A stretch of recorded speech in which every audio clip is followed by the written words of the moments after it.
everybody, it's Daniel with Propelio. I'm here with Tiger Butler with TEB Properties, right? TEB Properties. And we're going to talk a little bit about how you got started in this business and what you do on a day-to-day basis with this business.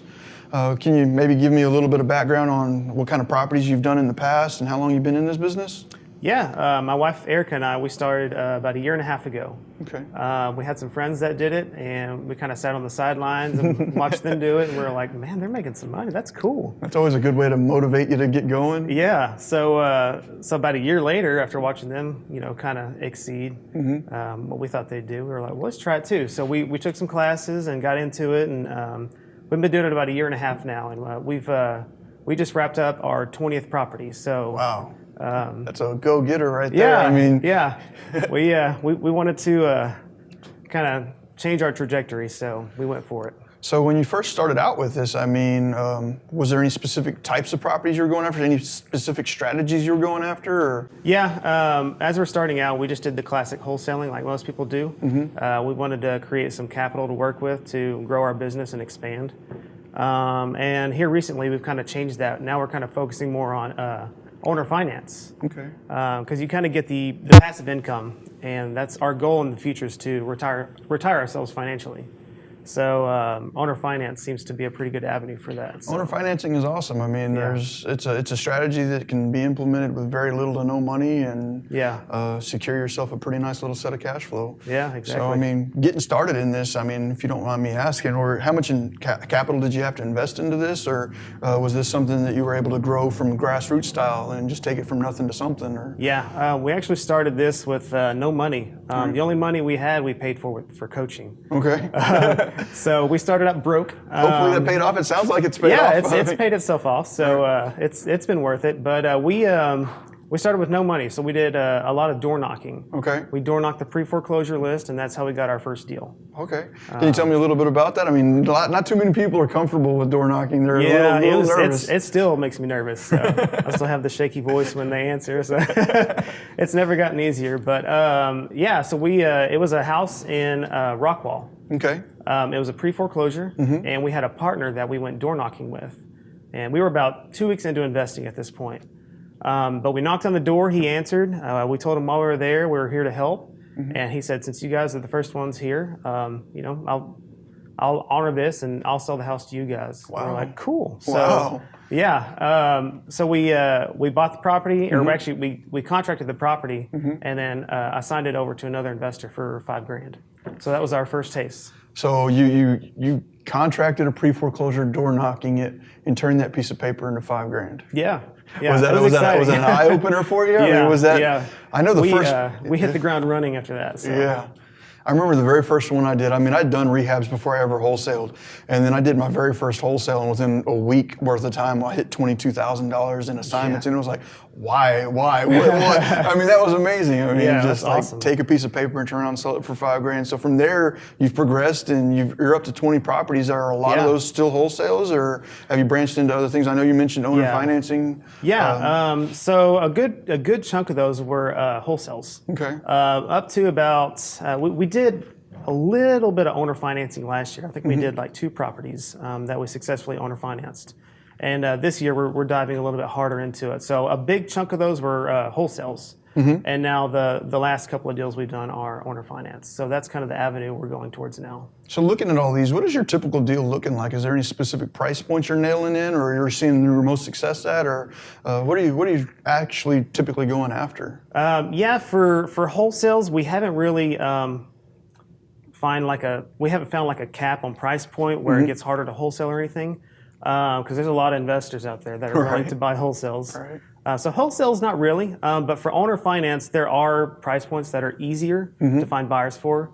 It's typically about the $125,000 price point and below. So what's your typical you're saying owner finance, but am I assuming subject to? Most of them sub to, yeah. Okay. A couple were just direct first lien. Okay.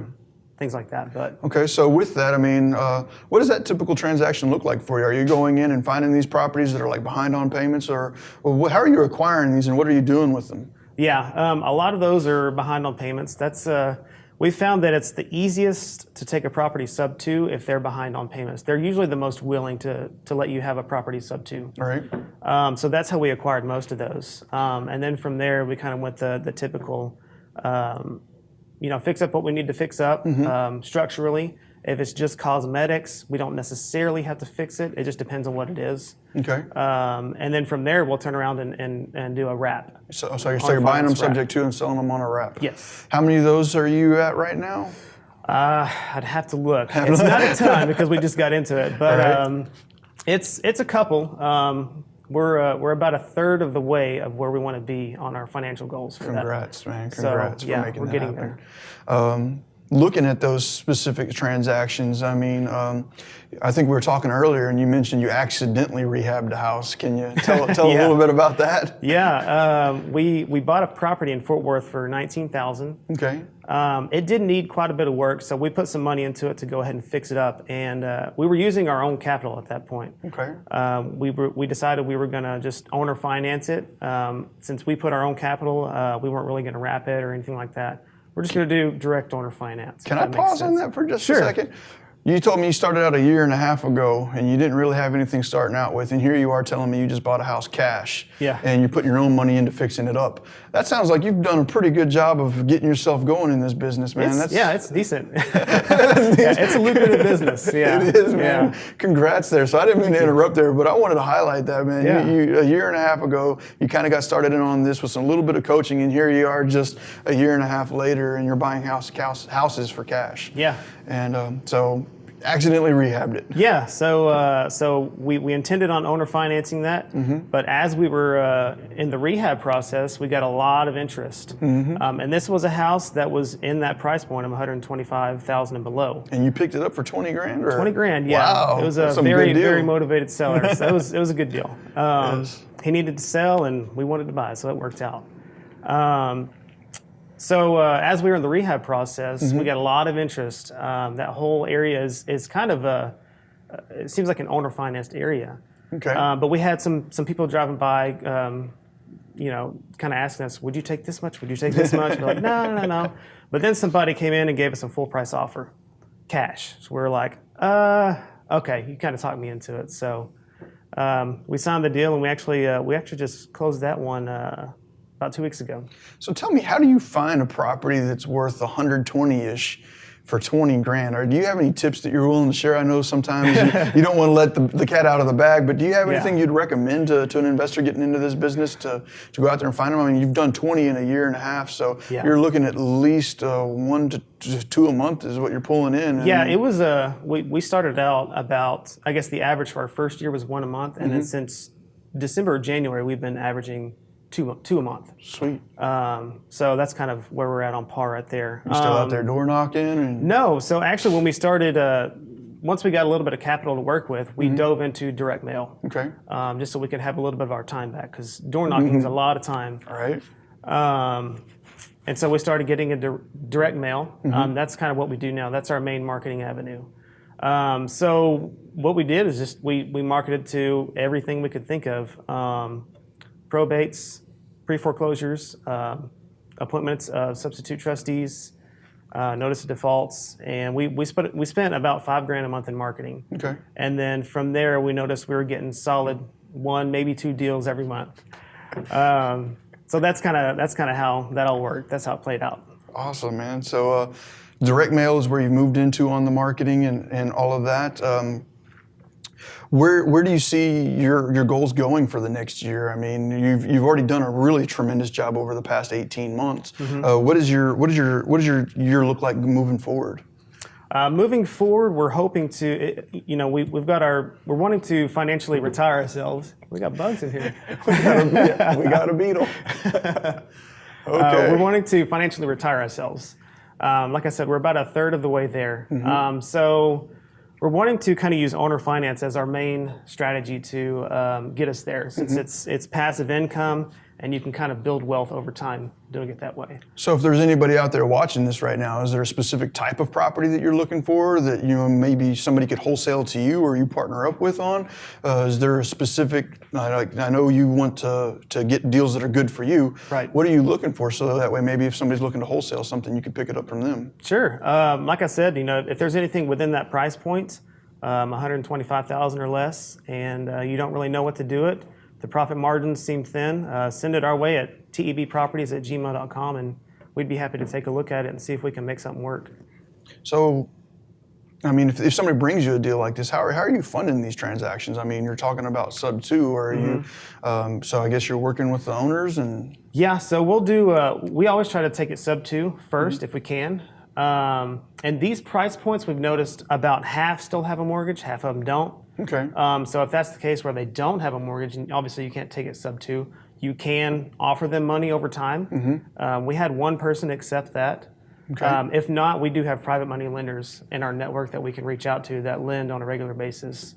So we'll use one of those strategies if we can. That's great. I mean, so if somebody's out there and you got a really thin, low equity to no equity deal, are you actually taking negative equity at all by any chance, or? Not yet, no. Not negative, I just don't see it right now where we're at as a good investment to be upside down. I definitely see where you're at there. Yeah. We like, maybe zero equity we're comfortable with, just depending. But we want a little bit of equity just to be safe. So if you come across in your marketing strategy, you come across a property that has zero equity or at least minimal equity, and you can still take a property over sub 2 that has a massive amount of equity as long as the seller's willing to go there. Right. It's just if you hit one of those types of deals and you don't know what to do with it, I think you're willing to go out there and look at it. Are you looking for any specific part of town, or I know you're out of the east side of the Metroplex, and here you are talking about Fort Worth, but we actually live in Kaufman County and we market as far east as Tarrant County. Okay. So we're kind of willing to go anywhere in the Metroplex to get a deal. It's if it's a 2-hour drive but it makes money, we're willing to go. So, I was kind of the same way. I still am. I'm like, yeah. You make money in the dollar figure big enough, why not? Yeah. So there with you. Right.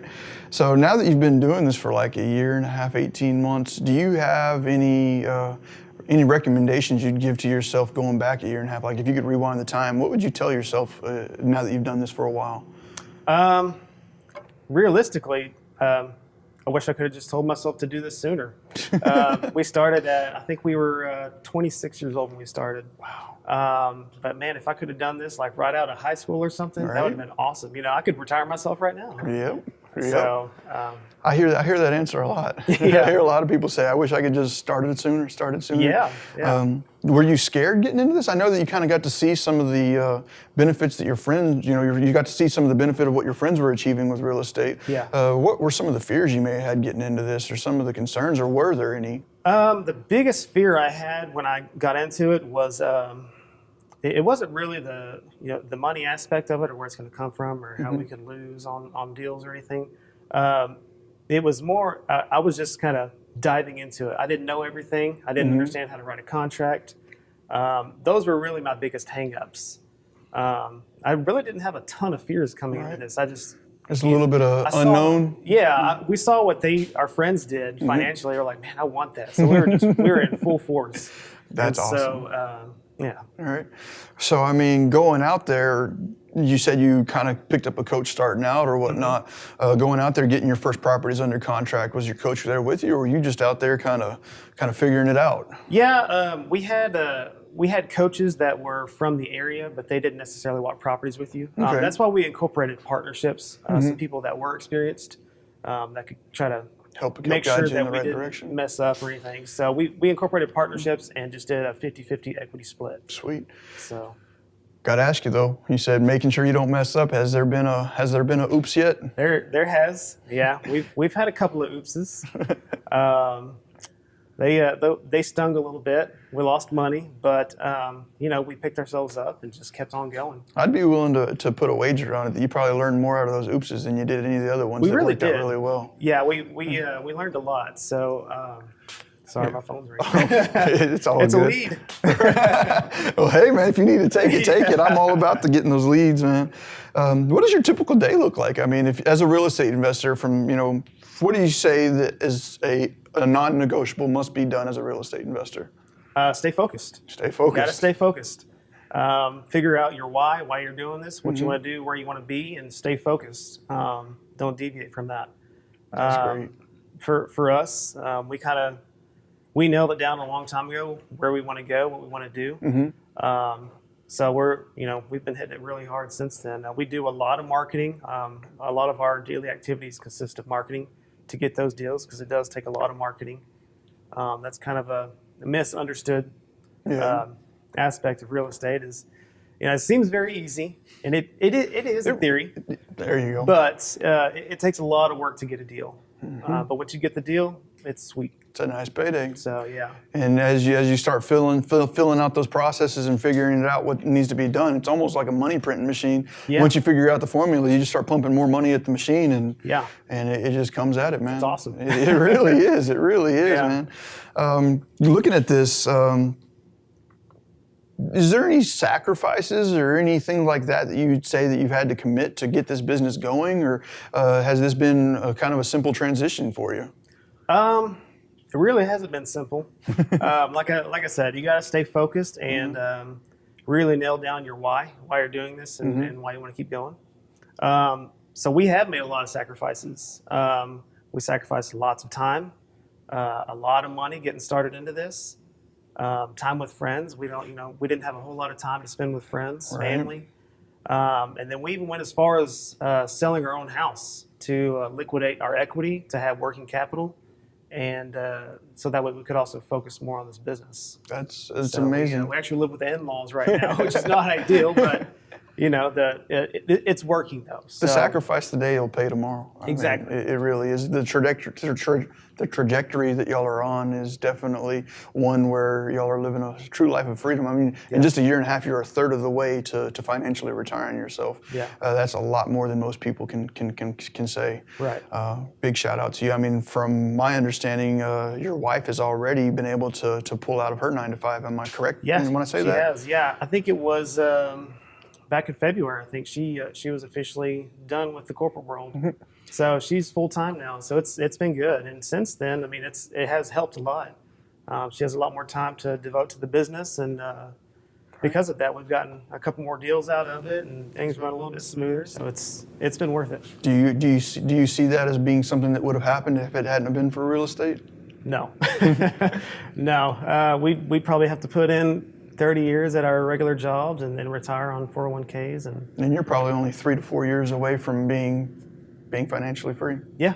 And you're not even going to be 30 by the time that happens. Yeah, I'll be 31 too, but hey, I'll take it. I'll take it. Right. My goal is before 35. So.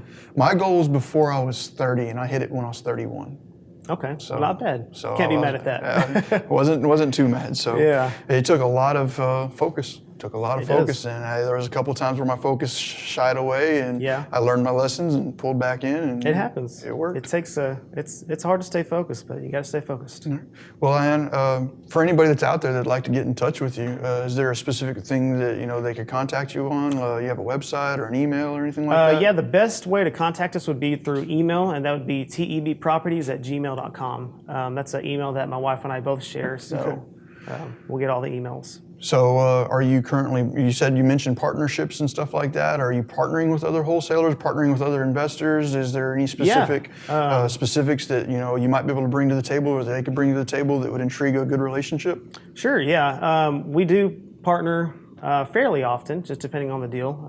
If there's an area in the deal where we're weak at, we'll try to partner up with somebody that has that strength. Okay. But yeah, we're open to partnerships. Right now, we're at the point where we can offer a little bit of expertise. Okay. Because we have kind of gone down the road and picked up a few properties and learned a lot along the way. So we can offer expertise and cool. Anything else we may add. I don't know. So that's Tiger. Or was it TEG Properties? TEB. TEB Properties @gmail.com. Yes, that's it. Well, I really want to say thank you for taking the time to come in today and sharing some of your experiences here with the people. And as always, if you want to see more interviews just like this, go ahead and like us on Facebook, subscribe to us on YouTube, follow us there, get us on Propelio.com anytime. We're always looking to bring more content just like this to you. And reach out to Tiger and his wife if you're looking to possibly partner up on some deals and or move some wholesales. They're okay adding that to their buyers list, Tiger or tbproperties@gmail.com. Yeah. Sounds good to me. All right. Thank you. Have a great day. All right. Thanks.